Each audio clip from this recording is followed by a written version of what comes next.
So let's do that. Okay. All right, let's see. Let's move my computer screen over here. Hi, kids watching on video. Hi, kids watching on Zoom. Okay, I got 2 cameras going here so everyone can see. All right.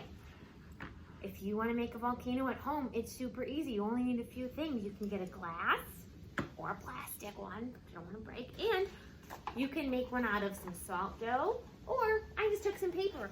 So I've got my volcano made out of paper. So I put that over my cup so it looks more like a volcano. And then you need some baking soda.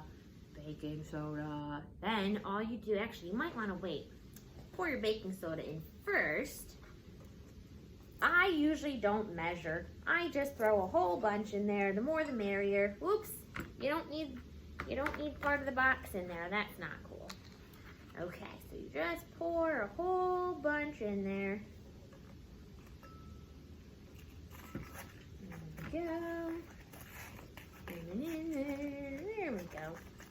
That should be good for now. You can always go back and add more later if you like. So now I'm going to, first, we want our lava to be red because we're going to make this look like a real volcano. So I'm going to put in 3 drops of food coloring. Can you count with me? Ready? 1, 2, 3. Okay, there's my 3 drops. I'm gonna put my food coloring aside now. I'm gonna put the volcano back on top. Then I need my vinegar, okay? Here we go with the vinegar. And safety first. I'm gonna put on my safety goggles. Are you ready for the eruption? Here we go.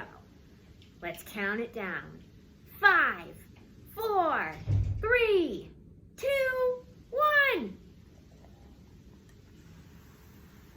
Oh, it's erupting. Let's get some more in there. There it goes. Woo!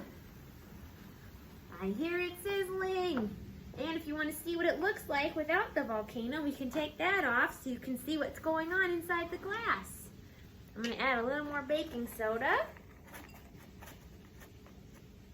There we go. And then we're going to add some more vinegar. Woo! Fun times. I can hear it sizzling. And if you want it to be even foamier, you can add some soap into it.